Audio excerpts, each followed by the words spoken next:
नमस्कार दोस्तों, स्वागत है आपके चैनल पर।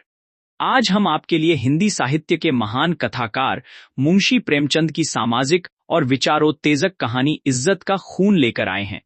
यह कहानी समाज की कठोर सच्चाइयों, नैतिकता और इंसान की इज्जत के संघर्ष की दास्तान है, जहां एक व्यक्ति को उसकी गरिमा, ईमानदारी और सामाजिक पहचान को बचाने के लिए मजबूरियों का सामना करना पड़ता है।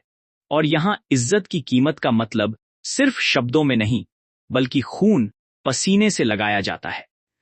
मुंशी प्रेमचंद ने इस कथा में मनुष्य की कमजोरी, सामाजिक दबाव और गरिमा की कीमत को इतनी सादगी से बुना है कि पढ़ने वाला खुद से सवाल करता है कि क्या सच में इंसान के लिए इस इज्जत के आगे सब कुछ छोटा है। तो चलिए, आज हम इस गहरी और सोचने वाली कहानी इज्जत का खून के साथ शुरुआत करते हैं। मैंने कहानियों और इतिहासों में तकदीर के उलट फेर की अजीबो गरीब दास्तानें पढ़ी हैं। शाह को भिखमंगा और भिखमंगे को शाह बनते देखा है। तकदीर एक छिपा हुआ भेद है। गालियों में टुकड़े चुनती हुई औरतें सोने के सिंहासन पर बैठ गई और वह ऐश्वर्य के मतवाले, जिनके इशारे पर तकदीर भी सिर झुकाती थी, आन की शान में चील कौओं का शिकार बन गए हैं। पर मेरे सर पर जो कुछ बीती उसकी नजीर कहीं नहीं मिलती।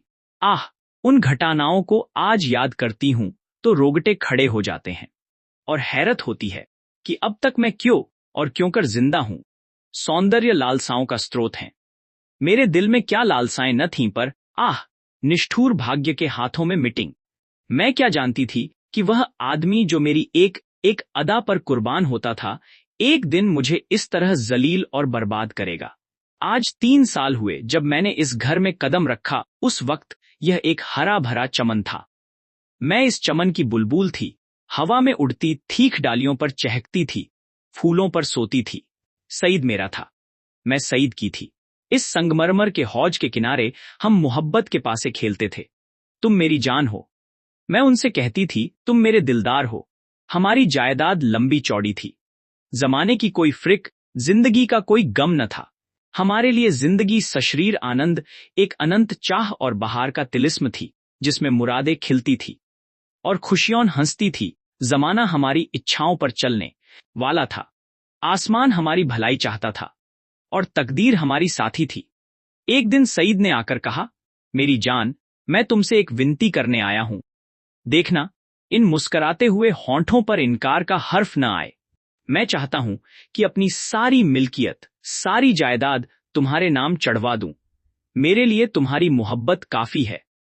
यही मेरे लिए सबसे बड़ी नेमत है। मैं अपनी हकीकत को मिटा देना चाहता हूं। मैं चाहता हूं कि तुम्हारे दरवाजे का फकीर बन करके रहूं। तुम मेरी नूरजहान बन जाओ, मैं तुम्हारा सलीम बनूंगा और तुम्हारी मूंगे जैसी हथेली के प्यालों पर उम्र बसर करूंगा। मेरी आंखें भर आई। खुशियां चोटी पर पहुंचकर आंसू की बूंद बन गईं। पर अभी पूरा साल भी न गुजरा था कि मुझे सईद के मिजाज में कुछ तब्दीली नजर आने लगी। हमारे दरमियान कोई लड़ाई, झगड़ा या बदमजगी न हुई थी, मगर अब वह सईद न था, जिसे एक लम्हे के लिए भी मेरी जुदाई दूभर थी।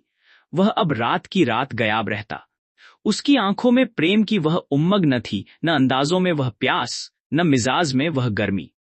कुछ दिनों तक इस रुखेपन ने मुझे खूब रुलाया। मोहब्बत के मजे याद आकर तड़पा देते। मैंने पढ़ा था कि प्रेम अमर होता है। क्या वह स्रोत इतनी जल्दी सूख गया? आह, नहीं, वह अब किसी दूसरे चमन को शादाब करता था। आखिर मैं भी सईद से आंखें चुराने लगी। बेदिली से नहीं, सिर्फ इसलिए कि अब मुझे उससे आंखें मिलाने की ताव न थी। उस देखते ही मोहब्बत के हजारों करिश्मे नजरों के सामने आ जाते और आंखें भर आती। मेरा दिल अब भी उसकी तरफ खिंचता था। कभी कभी बेअख्तियार जी चाहता कि उसके पैरों पर गिरूं और कहूं, मेरे दिलदार, यह बेरहमी क्यों? क्या तुमने मुझसे मुहन फेर लिया है? मुझसे क्या खता हुई? लेकिन इस स्वाभिमान का बुरा हो जो दीवार बनकर रास्ते में खड़ा हो जाता। यहां तक कि धीरे दिल में भी मोहब्बत की जगह हसद ने ले ली। निराशा के धैर्य ने दिल को तस्कीन दी। मेरे लिए सईद अब बीते हुए बसंत का एक भूला हुआ गीत था। दिल की गर्मी ठंडी हो गई, प्रेम का दीपक बुझ गया। यही नहीं, उसकी इज्जत भी मेरे दिल से रुखसत हो गई। जिस आदमी के प्रेम के पवित्र मंदिर में मैल भरा हूं, आहो वह हरगिज इस योग्य नहीं कि मैं उसके लिए घुलूं और मरूं। एक रोज शाम के वक्त मैं अपने कमरे में पनलग पर पड़ी एक किस्सा पढ़ रही, तभी अचानक एक सुंदर स्त्री मेरे कमरे में आई। ऐसा मालूम हुआ कि जैसे कमरा जगमगा उठा। रूप की ज्योति ने दरो दीवार को रोशन कर दिया। गोया अभी सफेदी हुई है उसकी अलंकृत शोभा, उसका खिला हुआ फूला जैसा लुभावना चेहरा, उसकी नशीली मिठास। किसी तारीफ करूं, मुझ पर एक रोब सा छा गया। मेरा रूप का घमंड धूल में मिल गया है। मैं आश्चर्य में थी कि यह कौन रमणी है और यहां क्यों कर आई। बेख्तियार उठी कि उससे मिलूं और पूछूं कि सईद भी मुस्कुराता हुआ कमरे में आया। मैं समझ गई कि यह रमणी उसकी प्रेमिका है। मेरा गर्व जाग उठा। मैं उठी जरूर, पर शान से गर्दन उठाए हुए आंखों में हुस्न के रौब की जगह घृणा का भाव आ बैठा। मेरी आंखों में अब वह रमणी रूप की देवी नहीं, डसने वाली नागिन थी। मैं फिर चारपाई पर बैठ गई और किताब खोलकर सामने रख ली। वह रमणी एक क्षण तक खड़ी मेरी तस्वीरों को देखती रही, तब कमरे से निकली। चलते वक्त उसने एक बार मेरी तरफ देखा। उसकी आंखों से अंगारे निकल रहे थे, जिनकी किरणों में हिंस प्रतिशोध की लाली झलक रही थी। मेरे दिल में सवाल पैदा हुआ, सईद इसे यहां क्यों लाया? क्या मेरा घमंड तोड़ने के लिए? जायदाद पर मेरा नाम था, पर वह केवल एक भ्रम था।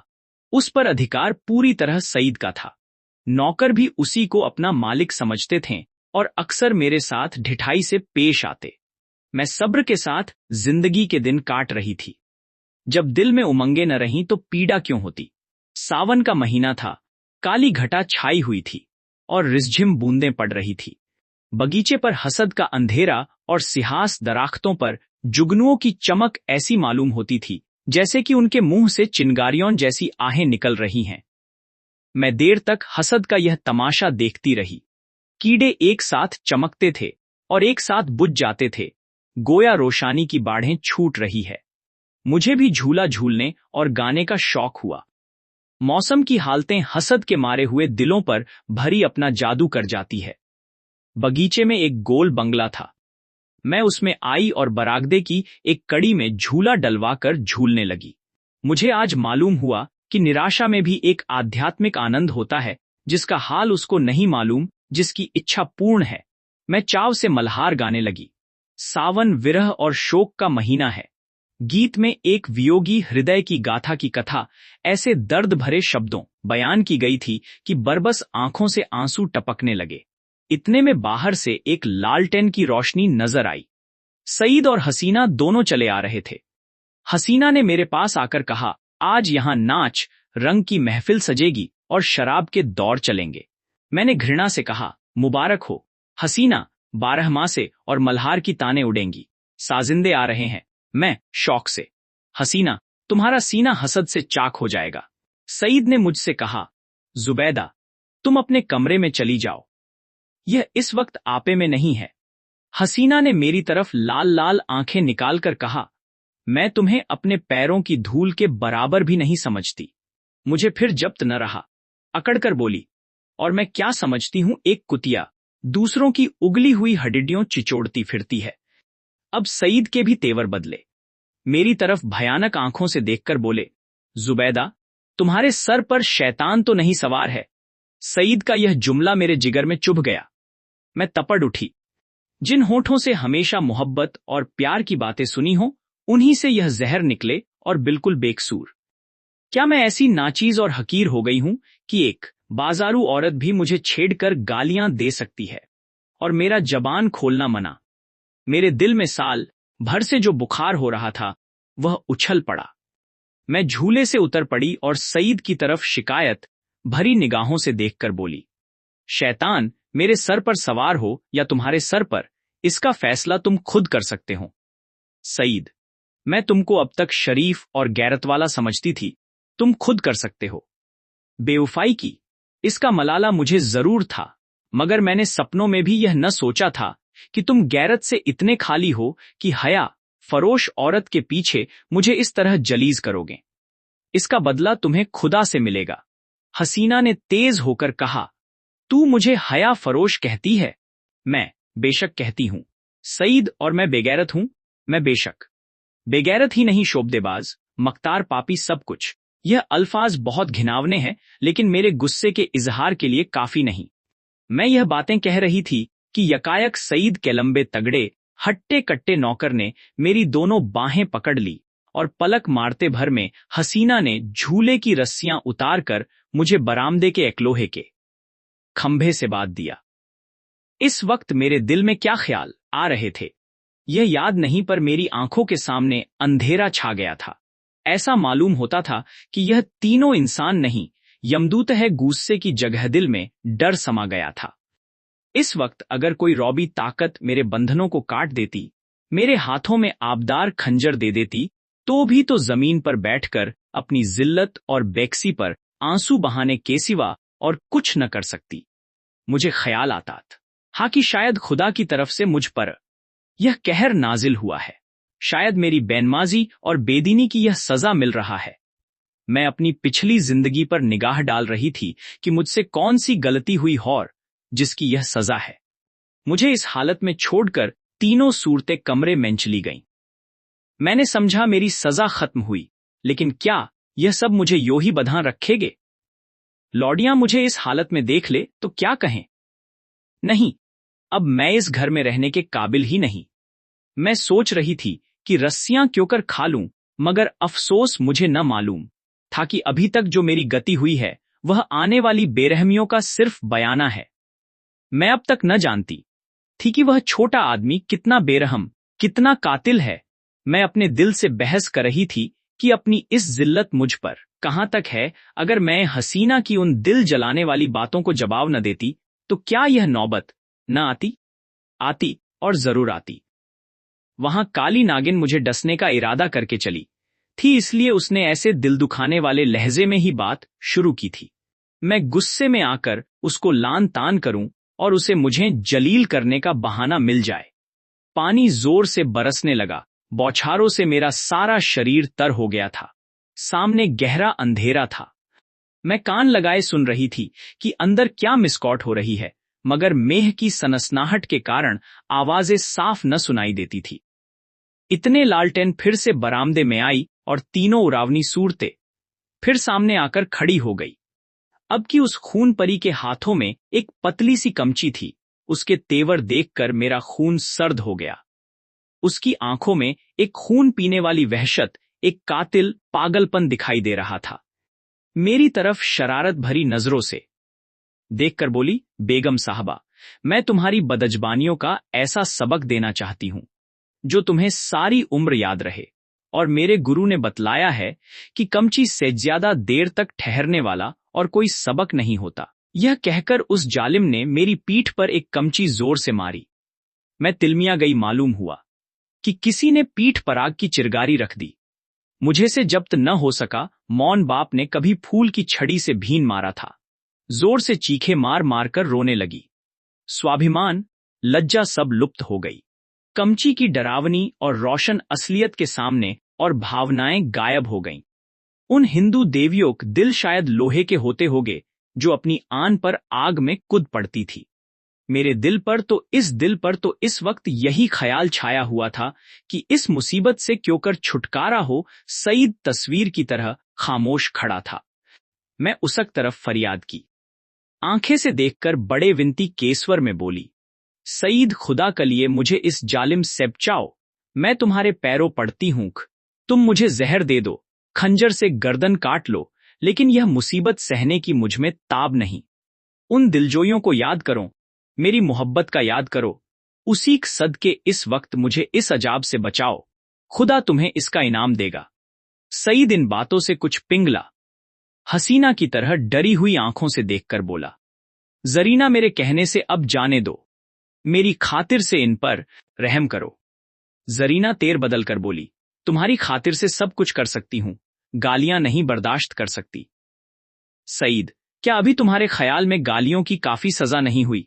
जरीना, तब तो आपने मेरी इज्जत की खूब कद्र की। मैंने रानियों से चिलमचियां उठवाई है। यह बेगम साहबा है किस ख्याल में? मैं इसे अगर कुछ छुरी से काटूं तब भगई इसकी बदजबानियों की काफी सजा न होगी। सईद, मुझसे अब यह जुल्म नहीं देखा जाता। जरीना, आंखें बंद कर लो।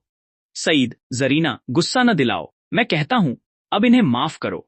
जरीना ने सईद को ऐसी हिकारत भरी आंखों से देखा गोया वह उसका गुलाम है। खुदा जाने उस पर उसने क्या मंतर मार दिया था कि उसमें खानदानी गैरत और बड़ाई ओ इंसानियत का जरा भी एहसास बाकी न रहा था। वह शायद उसे गुस्से जैसे मर्दानास जज्बे के काबिल ही न समझती थी।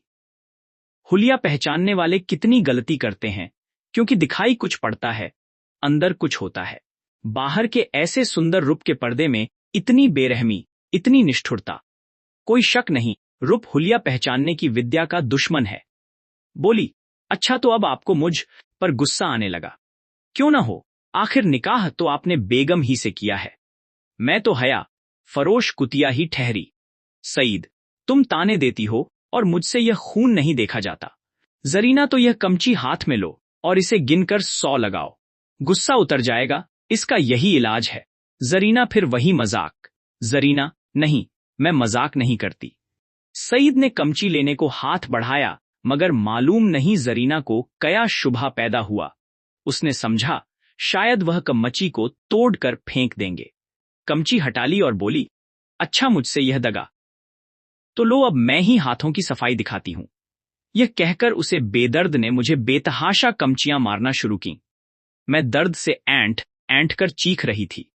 उसके पैरों पड़ती थी, मिन्नतें करती थी, अपने किए पर शर्मिंदा थी, दुआएं देती थी, पीर और पैगंबर का वास्ता देती थी, पर उस कातिल को जरा भी रहम न आता था। सईद काठ के पुतले की तरह दर्दोसितम का यह नजारा आंखों से देख रहा था और उसको जोश न आता था। शायद मेरा बड़े से बड़े दुश्मन भी मेरे रोने धोने पर तरस खाता मेरी पीठ छिलकर लहू लुहान हो गई। जख्म पड़ते थे, हरेक चोट आग के शोले की तरह बदन पर लगती थी। मालूम नहीं उसने मुझे कितने दर्रे लगाए, यहां तक कि कमची को मुझ पर रहम आ गया। वह फटकर टूट गई। लकड़ी का कलेजा फट गया, मगर इंसान का दिल न पिघला। चार मुझे इस तरह जलील और तबाह करके तीनों खबीस रूहें वहां से रुखसत हो गईं। सईद के नौकर ने चलते वक्त मेरी रस्सियां खोल दी। मैं कहां जाती, उस घर में क्यों कर कदम रखती। मेरा सारा जिस्म नासूर हो रहा था, लेकिन दिल न के फफोले उससे कहीं ज्यादा जानलेवा थे। सारा दिल फफोलों से भर उठा था। अच्छी भावनाओं के लिए भी जगह बाकी न रही थी। उस वक्त मैं किसी अंधे को कुएं में गिरते देखती तो मुझे हंसी आती, किसी यतीम का दर्दनाक रोना सुनती तो उसका मुंह चिढ़ाती। दिल की हालत में एक जबरदस्त इनकालाब हो गया था। मुझे गुस्सा न था, गम न था, मौत की आरजू न थी, यहां तक कि बदला लेने की भावना न थी। उस इंतहाई जिल्लत ने बदला लेने की इच्छा को भी खत्म कर दिया थरा। हालांकि मैं चाहती तो कानूनन सईद को शिकंजे में ला सकती थी, उसे दाने दाने के लिए तरसा सकती थी, लेकिन यह बेइज्जती, यह बेआबरूई, यह पामाली बदले के ख्याल के दायरे से बाहर थी। बस सिर्फ एक चेतना बाकी थी, और वह अपमान की चेतना थी। मैं हमेशा के लिए जलील हो गई। क्या यह दाग किसी तरह मिट सकता था? हरगिज नहीं। हां, वह छिपाया जा सकता था, और उसकी एक ही सूरत थी कि जिल्लत के काले गड्ढे में गिर पड़ूं, ताकि सारे कपड़ों की सियाही इस सियाह दाग को छिपा दे। क्या इस घर से बियाबान अच्छा नहीं, जिसके पेंदे में एक बड़ा छेद हो गया हो? इस हालत में यही दलील मुझ पर छा गई। मैंने अपनी तबाही को और भी मुकम्मल, अपनी जिल्लत को और भी गहरा, आने काले चेहरे को और लभी काला करने का पक्का इरादा कर लिया। रात भर में वहीं पड़ी कभी दर्द से कराहती और कभी इन्हीं ख्यालात में उलझती रही। यह घातक इरादा हर क्षण मजबूत से और भी मजबूत होता जाता था। घर में किसी ने मेरी खबर न ली। पोर फटते ही मैं बागीचे से बाहर निकल आई। मालूम नहीं मेरी लाज शर्म कहां गायब हो गई थी। जो शख्स समुंदर में गोते खा चुका हो, उसे ताले तलैयों का क्या डर। मैं जो दरो दीवार से शर्माती थी, इस वक्त शहर की गलियों में बेधड़क चली जा रही थी। चोर कहां? वहीं जहां जिल्लत की कद्र है, जहां किसी पर कोई हंसने वाला नहीं, जहां बदनामी का बाजार सजा हुआ है, जहां हया बिकती है और शर्म लुटती है। इसके तीसरे दिन रुप की मंडी के एक अच्छे हिस्से में एक ऊंचे कोठे पर बैठी हुई मैं उस मंडी की सैर कर रही थी। शाम का वक्त था। नीचे सड़क पर आदमियों की ऐसी भीड़ थी कि कंधे से कंधा छिलता था। आज सावन का मेला था। लोग साफ सुथरे कपड़ पहने कतार की कतार दरिया की तरफ जा रहे थे। हमारे बाजार की बेशकीमती जिन्स भी आज नदी के किनारे सजी हुई थी। कहीं हसीनों के झूले थे, कहीं सावन की मीत, लेकिन मुझे इस बाजार की सैर दरिया के किनारे से ज्यादा पुरलुत्फ मालूम होती थी। ऐसा मालूम होता है कि शहर की और सब सड़कें बंद हो गई हैं। सिर्फ यही तंग गली खुली हुई है और सबकी निगाहें कोठों ही की तरफ लगी थीं। गोया वह जमीन पर नहीं चल रहे हैं, हवा में उड़ना चाहते हैं। हाँ, पढ़े लिखे लोगों को मैंने इतना बेधड़क नहीं पाया। वह भी घूरते थे, मगर कनखियों से। अधेड़ उम्र के लोग सबसे ज्यादा बेधड़क मालूम होते थे। शायद उनकी मंशा जवानी के जोश को जाहिर करना था। बाजार क्या था, एक लंबा चौड़ा थिएटर था। लोग हंसी दिल्लगी करते थे, लुत्फ उठाने के लिए नहीं, हसीनों को सुनाने के लिए। मुंह दूसरी तरफ था, निगाह किसी दूसरी तरफ। बस भांडों और नक्कालों की मजलिस थी। यकायक सईद की फिंटन नजर आई। मैं रोज पर कई बार सैर कर चुकी थी। सईद अच्छे कपड़े पहने अकड़ा हुआ बैठा था। ऐसा सजीला बांका जवान सारे शहर में न था। चेहरे मोहरे से मर्दानापन बरसता था। उसकी आंख एक बारे मेरे कोठे की तरफ उठी और नीचे झुक गई। उसके चेहरे पर मुर्दनी सी छा गई, जैसे किसी जहरीले सांप ने काट खाया हो। उसने कोचवान से कुछ कहा।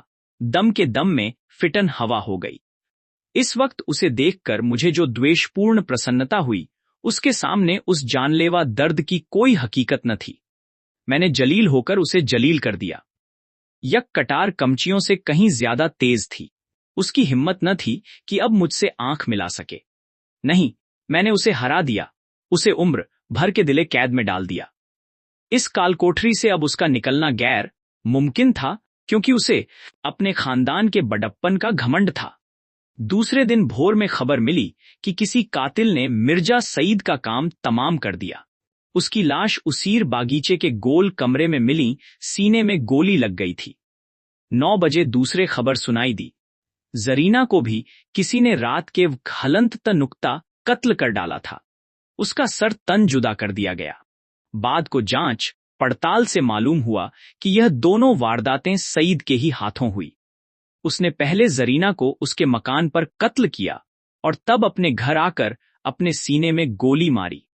इस मर्दाना गैरतमंदी ने सईद की मोहब्बत मेरे दिल में ताजा कर दी। शाम के वक्त हलंत तनुक्ता मैं अपने मकान पर पहुंच गई। अभी मुझे यहां से गए हुए सिर्फ 4 दिन गुजरे थे, मगर ऐसा मालूम होता था कि वर्षों के बाद आई हूं। दरोदीवार पर हसरत छाई हुई थी।